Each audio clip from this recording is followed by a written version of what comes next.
If you're an entrepreneur and your business is not yet registered, if you're looking to grow your registered business, or you're an accomplished professional.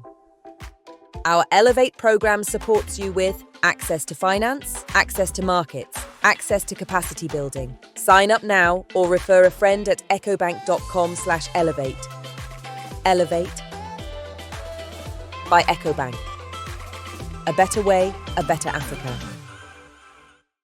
Jar Oil. The company have filling stations across the country, and our rates are relatively cheaper than anyone else across the country. Jar Oil is the biggest producer and distributor of cement in the country with the most competitive prices in the market.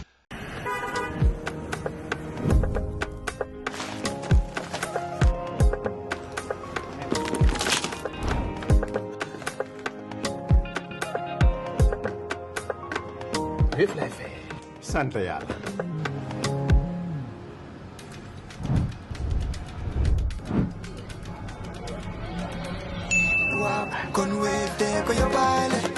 looy xaar utal Wave nga scan nga fay te nag doo ci yokku dara.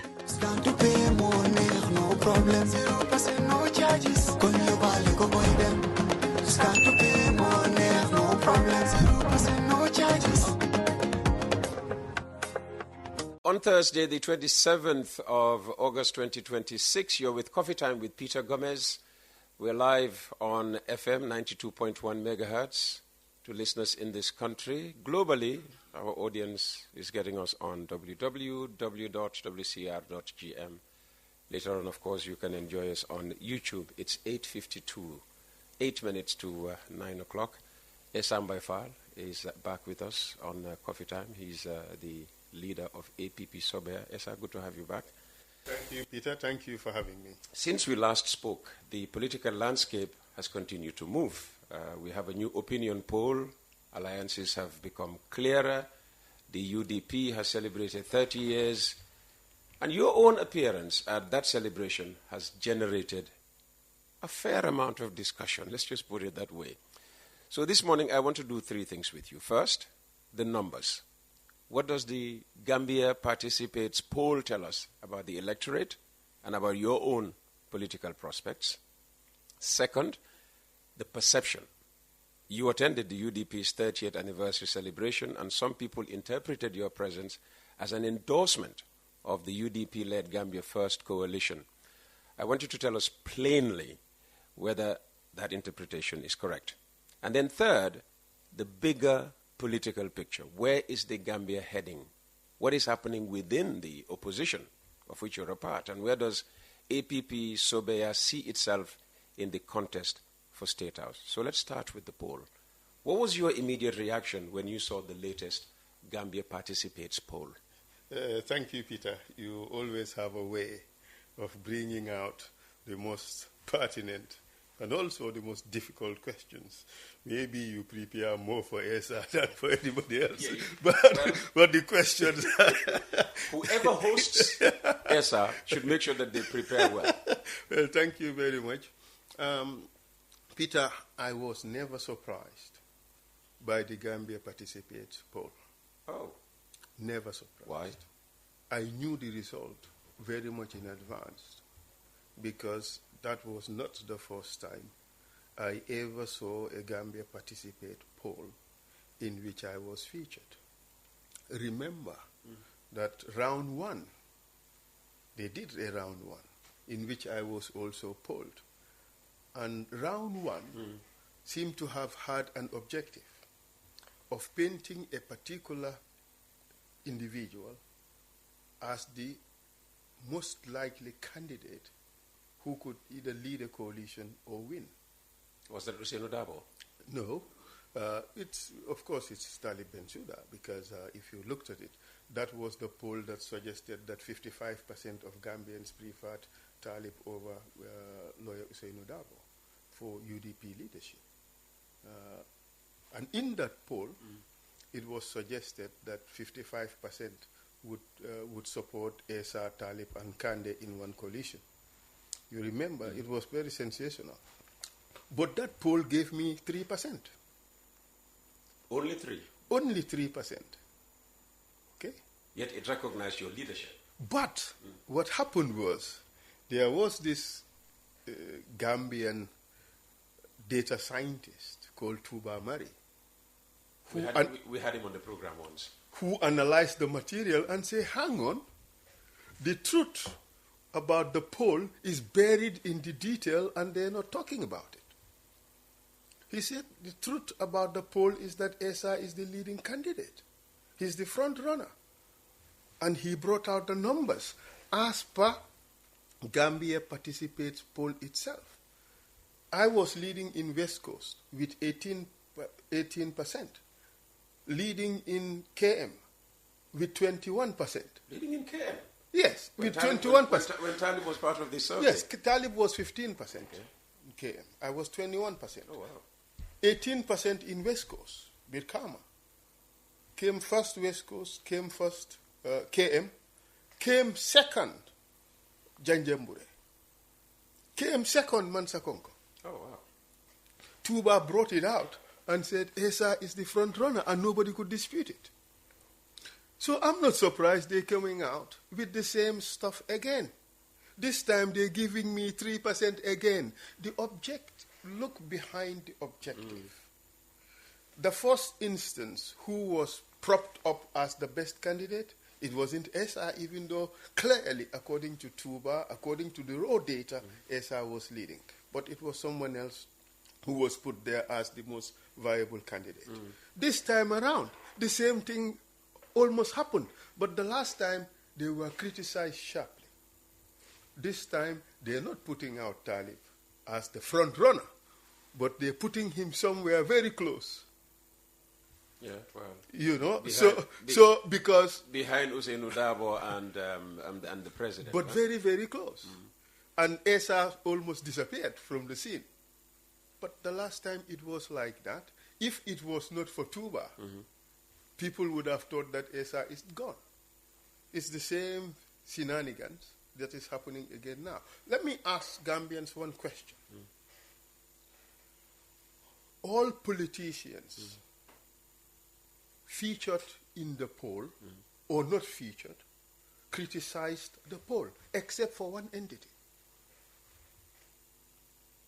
And it is rumored that that is the entity that paid for the poll. I don't know whether that is true. I cannot make allegations against So what entity anybody. is this? Unite. So if that is the So case... NPP has criticized, you have criticized.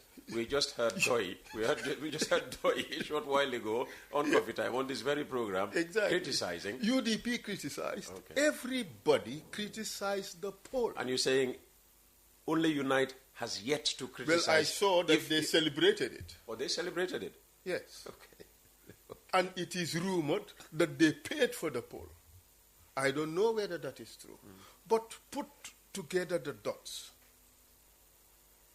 Okay? I am not saying that this leads conclusively to the conclusion that something may have gone all right. I'm not saying that. But what I'm saying is stay in a hell. Okay. We should point out that Marnyang was also on today's program defending their report. But they would defend. Who is Marnyang? Let's remove the mask. Executive Director of Gambia Participates. But let's remove the mask. A Talib supporter. Is he? Oh, yes, of course. Didn't you see the posts that have been shared around? I think on the day the poll was announced. I'm not good on social media, unfortunately. I think the day the poll was announced, UDPians went online and they removed or they showed or distributed around, very pointed statements from Mar suggesting that he is really firmly supporting Talib. I have no problem with that. I think he's a nice gentleman. I have spoken to him a few times. He's quite smart. And I like him as a person. But people are suggesting that he is not independent. So if you are supposedly hero worshipping a person, you are under the person's, is funding your project, and once something. He who pays the piper calls the tunes. That's what people say. But as far as I'm concerned, I make no allegations. I'm not perturbed by this poll. It is that, I mean, they gave a poll that gave me 3% months ago, but that same poll suggested that I was leading, or I was the front runner. If they now produce another poll giving me 3%, I'll say, Alhamdulillah. Okay. But the thing is, we have to look behind all this. Is there a motive? Is there a motive? I leave it for people to ponder. I leave it for people to ponder. What do you think? It doesn't matter what I think. It does. No, I just raised the question. Let people think about it. Because Gambia Participates will continue on, even if Essa becomes president, and they will continue coming out with poll numbers and reports. But the thing is, and this is where this becomes very important, for this kind of work they do, it is absolutely important that they be independent. Okay, so pollsters should be independent. Yes, because otherwise they can mislead the public into grave error. That is political manipulation at its worst. Because you have some people who will always go with the leader. Exactly. So they sit here now. Well, they've made up the man. Like, maybe they voted Barrow last time because he was presented as the lead candidate, and suddenly Essa emerges. But rather than present Essa, you continue to present Barrow as the lead candidate. Precisely. So they stick with the leader. Or you have two candidates drinking from the same pond. You kill one candidate and raise the possibilities of the other candidate. What happens? Those in the pond may move to the most viable candidate. Okay. It's a game. It's political manipulation. And it is sad that in our country at this stage, where we need Gambia's very best at the hem, we are playing these political games. So that's what you think, that Gambia Participates was politically manipulated this time? No, I am not saying that. I would not be so bold to make such an assertion. All I am saying is, if you connect the dots, it does not lead conclusively. But that's what you are here. It's not for us to connect. You connect the dots for us. That's why we have Essa But here. I have put it all out there for all to see, that every participant or every person or entity featured in the poll, or should have been featured in the poll, criticized the poll except one entity. Okay, yes. And that is the entity that is rumored to have paid for it. Okay. So, Montaigne hell. Okay, absolutely. It can't be clearer than it can't be clearer than. And bearing in mind that this same outfit did a poll in which they gave me a similar result the last time, and a data scientist came out and showed that from your data, Essa is the leading front runner. Okay. So I take this with a pinch of salt, but it does not deter me, does not deter my supporters. We continue to do our work. Those for whom the poll has been favorable, I wish you luck. Enjoy the moment. Because polls are just a snapshot of a moment. But we are on a long time. And this one says clearly it's just intention to vote, not necessarily how they will vote ultimately. Exactly. Yeah? Okay. So, I spoke to a member of the opposition, and the issue of undecided voters came up, and he was of the conviction that up to 50% of voters are undecided going into December. But the Gambia Participates poll puts that at only 17%. What does APP Sobeya think about this figure? And what does it think it needs to do now against December, to carry, the greater chunk of the 17%, if it's 17% to you people? For us, it is a whole lot much bigger figure than 17%. Why? Why? Gambians were yawning for a grand coalition of the opposition. We have not delivered that. And all the previous polls have set it at above 34%. What has changed? We have not yet delivered that. So why are those people making up their minds when there is, in fact, effectively no serious coalition apart from, well, Gambia First, which at least has a few political parties. Coalition 2026 is one party. There is no other political party or political player that is involved in that coalition. Now you made that abundantly clear. So that is a gathering. That is an assembly of people, but it is not a coalition of political parties. UDP, they have a coalition of political parties, but they are very few. Few political parties. Few political parties. And a lot of them, at least on the basis of all the polls that have been made so far for this electoral cycle, none of them has polled 1%. Oh, wow. So the grand coalition that Gambians want has not been delivered. Why would the undecided break for any individual or party when there is still time for that grand coalition to happen? And this is why, Peter, when I attended the UDP ceremony, we'll get to that. Let's just progress. I know Go ahead. You're itching to address that. No, go ahead. Still on this poll, just before we finish this poll, it paints a rather gloomy picture of the economy, with a large majority expressing dissatisfaction with the economic situation and the handling of prices. Is the cost of living crisis, those in government would say challenge, not crisis yet, is it going to be decisive in December, do you think? I would think so. For the simple fact that even the so-called or the seemingly well-to-do are struggling.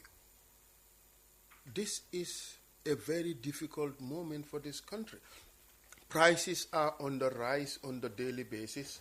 Our incomes are on the decline on a daily basis because of the depreciation of the dollar. If Barrow wins in December, civil servants will get a 30% pay rise. That's a promise. Yes. Thank you, President Barrow, for promising 30%. But let me tell you, Mr. President, this is just pittance. For somebody needing a minimum of $18,000 to survive, 30% or 30% of $5,000 rise is nothing. Mr. President, I want to tell you that it is about time we revisit the entire salary structure of the public service. Pay people livable wages. If need be, restructure the civil service. Streamline it. Make it lean but effective. And be able to pay people what they deserve to live a good life as employees of the government. If failing to do so, or these ad hoc measures that you're taking, it's just like kicking the can down the road. It's like you're compensating for the constant decline in the value of their salaries, and it's not enough. This is good advice. Do you think he listens to advice? Oh, especially when I can assure you they listen to me. A lot of my policy proposals have been adopted by this government. Well, you should be happy they're in government then, because if what you intend for the country is, after voicing it out, what they act upon, then a lot of the things that I say have been adopted. So they are a listening government as far as you're concerned. Well, look, the government is not stupid. They're not. Okay, they get a lot of things wrong. All right? The priorities are wrong as far as I'm concerned. The focus is wrong. A lot of the policy prescriptions, even if they are right, are implemented wrongly because there is one cancer that afflicts the government, or two cancers. Corruption. That is one big problem. All right? Inefficiency. That is another problem. Squared pegs in round holes. That is another problem. I will not tire talking about this. If the president would fix them, then at least some important problem would have been solved. Okay. Going back to the economy, If economic dissatisfaction is so widespread, why on earth doesn't that automatically translate into support in the opposition? The answer is plain out there for all to see. Is the elephant in the room. Because Gambians want something, a unified opposition. Remember, people were talking about two things. A coalition between Essa and Talib. People would have been happy to run away with that. And if that would have succeeded, I can assure you, over 50% of Gambians would support it. All right? That failed, woefully. The other alternative is Gambians wanted a grand coalition. We have not delivered neither of those. And that is why the president is still where he is. If we were able to deliver any one of these two coalitions, you would see the numbers change rapidly because the undecided voters want something. And if we would have given them that, you would see the undecided dropping significantly in favor of that coalition. And, I mean, the president is already underwater if these polls are anything to go by. He started... Yes, Peter, but he started this cycle with 52% of the vote at Inauguration Day. If he is 32% today, if this poll is to go by, it means he is hemorrhaging supporters because he would have lost 20%. And with this significant number of undecideds, it means the president is in trouble. Yeah. Don't forget that he lost a key NPP member, Keba Madi Bojang. Who was not polled. Or if he was polled, they say it's under 1%. He would have gone with quite a number of supporters, just as he did when he quit the UDP. But these are things that also undermine the validity of this poll. Because we have all seen Keba Madi's support. All right? He almost filled buffer zone without paying for transport. But he is not featuring 1%. Who pays for transport? Everybody does. You go around the country and collect all your supporters and bring them to buffer zone. Well, maybe APP Sobe, for us we said we're not paying for anybody beyond summer. and buffer zone was full. Well, it has never been that full since Yaya Jammeh, when we did it. So the thing is, the president is in trouble. In serious trouble. If we can deliver that type of coalition, the president loses. If we don't, the president wins. Because we are, look, this is different from 2016. No. Yes, it is. Completely different from 2016. We don't have a dictator in office. We don't have a dictator in office, but that dictator was very much loved. Call it Stockholm Syndrome. But he was very much loved. Now we have a democratic president, or call him a benign dictator if some people insist that he's a dictator. Democrat. Yes, so let's call him a democrat in all fairness. But he's not hated. That's the truth. Yeah. My truth. He is not. Said, you know. There is no great adulation, but he is not hated. So it's like it's a completely different scenario with Yaya Jammeh. Yaya Jammeh, dictator, was very much loved, but equally hated. Maligned, yes. Yes. Barrow, Democrat, not so loved, but not hated. Well, I'm sure they would dispute in, NPP and... no, I agree. Yeah. But I'm just looking at the numbers. They would Yaya Jammeh pulled how much? They would say, look at Barrow whenever he steps out. Maybe he's not adulated that much in KM and West Coast, but, beyond that, everywhere he goes, we see streets full of people, But of course, he would have support. The other day he was at, where was he? At Tangier, was it? In the rain and all the water, And the place was full of people, wasn't it? Yeah. So Even though the roads disappeared under the water, but all the same, the people. So he has his roads strength. disappear under the water when they have floods in Japan, and everybody would agree No, that but Japanese roads are good. Huh? But in a few hours, you don't see water anymore. But what I'm trying to say is, Jammeh lost elections by 18,000 votes. So, which means he was at 49%.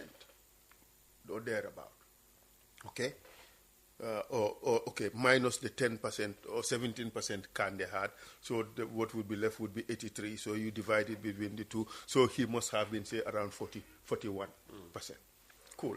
But now Barrow is 32%. So that shows the difference. That's why I say that Barrow is in trouble. He is underwater compared to Jammeh in 2016. So he now has to work hard. But we, the opposition, are helping him. How? Because we are busy slaughtering one another. We are busy portraying each other as unelectable. So the division, within the opposition, you're saying, Yes. is effectively handing victory to Barrow. Yes, and lying against each other in very terrible ways. Sometimes some of the lies that I hear, they shock me. That any one individual would sit in a public platform and so blatantly lie against another person without any conscience, without any remorse. It baffles me. Yeah, but lying is what most people believe politicians do. No. Politicians are people with integrity, people who work hard and sacrifice everything for others. If you are a liar, you are a liar. Okay? It doesn't matter whether you are an imam or a priest. Exactly, precisely the point. Or a lawyer, for that matter. If you are a liar, you are a liar. You know what is worse, Peter? Is to sit on a public platform and lie, fabricate lies against a person. And everybody listening to you is saying that, damn, you are lying. Yal nañu ci Yàlla musal. Do Gambians do that? Do Gambians look Of course. people in the eye and tell them to their face that they are lying? I mean, But some lies are so we grotesque. seem to consume that, and that's why the lying is going on, isn't it? But some are so grotesque, so contrary to the grain, that people look at you and say, damn, Kasonge. That's the way they do it, isn't it? No, honestly speaking. I have seen it lately. People sit there and just, oh my God, it's just like total verbal diarrhea. You just manufacture. It baffles me. Do you believe that?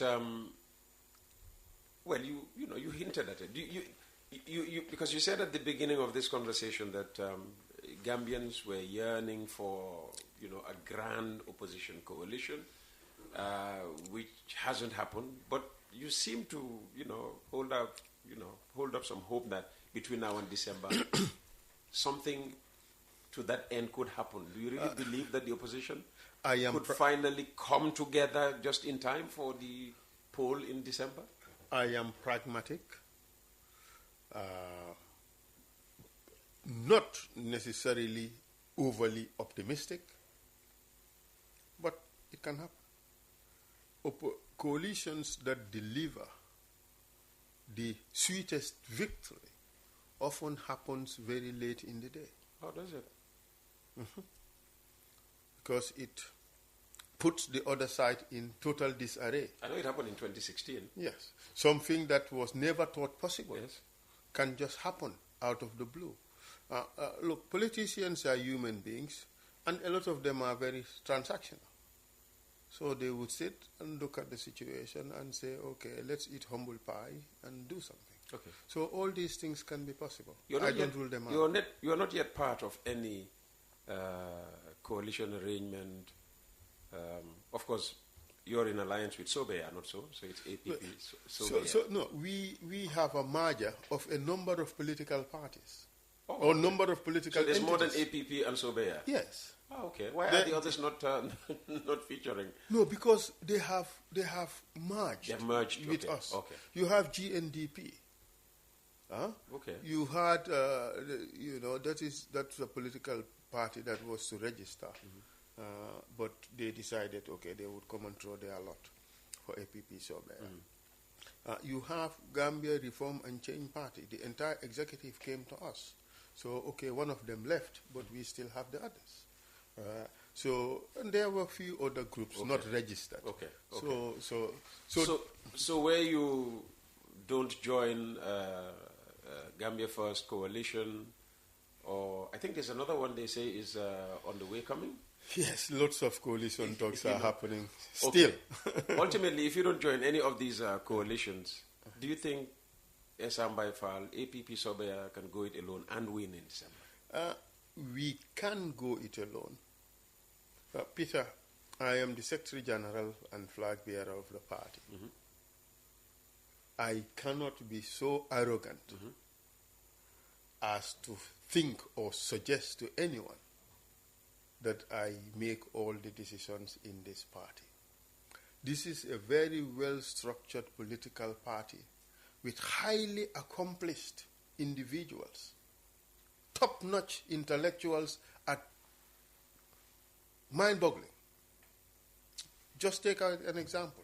Our president is Harvard-trained PhD neuroscientist. So these are top-level people. Just before we lose the question, I mean, I just want to prepare, lay the ground for my answer. All right. So these are not people who could just be pushed around and railroaded into taking just a particular decision that I would want or favors me.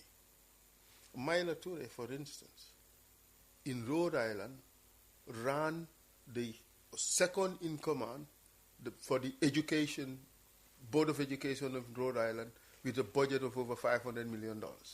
These are not little people. They're highly accomplished.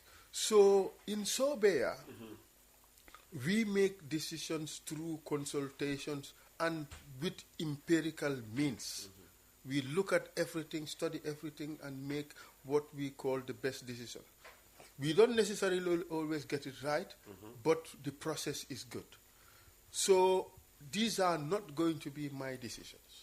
These are going to be you're the flag bearer. I'm asking. Yes, but I am not a dictator. Can APP Sobea, with its partners, those that have merged with this arrangement, can they go it alone and win in December? That's just the question. If the party decides, that we go it alone, we will go it alone. I would not have a choice about that because it would have been a party decision. Whether we can win, at this point in time, it would be extremely difficult. Why? This election is going to be, yes, about ideas, political alliances, about trust and all that. But above all, it's also going to be about money. APP Sobea, at this present moment, would not have all the money needed to compete Adama Barrow. Oh. I am being honest. Well, he says he has $1 billion in war chest. So he's made campaigning very expensive. Is that what you're saying? I am saying that he has amassed an arsenal that makes it difficult for any political party, any single political party to compete. You have to have a source of money that may be out of what is possible to raise in Gambia. Yes, that is the truth. Why is the money bit important? I mean, you're going out, you're going after people. You're not going to buy things, are you? Well, in politics in Gambia, a lot of people have made it about buying people. But I am not saying that is what APP Sobea would do. But to compete, who will do that? I wouldn't know. All I do know is that Adama Barrow promised that he has a war chest of $1 billion. I have heard also rumors that somebody has claimed that he would raise $2 billion. But I am saying, if we make this about money, eye-watering amounts. Well, that's what I hear. So I am not there to see it. I have just heard, and I would not be so brazen as to accuse anybody of anything. I'm just saying what I have heard. Okay. But for us, we would not be able to raise that kind of money. Okay? So we would compete on the basis of our efficiency, on the basis of our programs. We know we have the best candidate. Okay. Look at them. Who compares? Everybody, all of them would pale into comparison. So you have these qualities. If somebody just came out of the blue and said, Essa, having listened to your conversation on the radio, you lamenting the fact that you have all these qualities but you don't have money. No, we have money. We have money, but we don't have the hundreds of millions. Okay, you don't have money to compete, Barrow, and he gave you $1 billion. If Barrow has $1 billion, he also gives you $1 billion. Would you follow Barrow in pouring $1 billion into trying to win an election? You see, we don't do politics of buying votes. We do politics of investing in people and communities. Okay. That's what we do. So so buying votes is what the $1 billion of Barrow I is don't intended know. to be. That is a crime in this country, but we've seen what has happened in previous elections where people have been given money. We've seen pictures of loads of cash. I don't know what for, but it may appear that. So I'm just speculating here. Okay. But APP Sobea does not do that. We invest in people and in communities to help upgrade our people. If they think that we are the best, they will vote for us. And I'll give you an example. We help Gambian women. We organize them into groups because there are few things that every household in Gambia, they will buy every day. Detergents, soap, omo, madar, and ordasawel. Every Gambian home would buy these every day. And most of this is from the pockets of the women folk. So we teach them to make these things. Oh. Yes, we bring them into groups, teach them to make it. Say it will cost us, say, $30,000 to help a group to learn how to make it. And the products they make, they sell.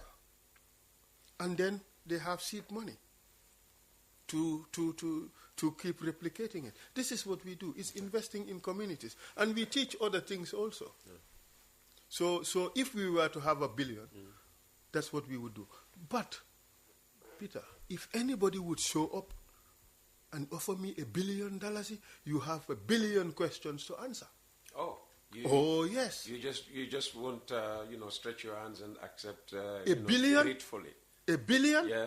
My friend, what would that person want? They want me to give them the country. Let's be careful, my friend. This is politics time. Let us not sell Gambia to people. This country is not for sale. Okay. Trust me. So if anybody would give me even 30 million, 40 million, I'll ask them really what they want.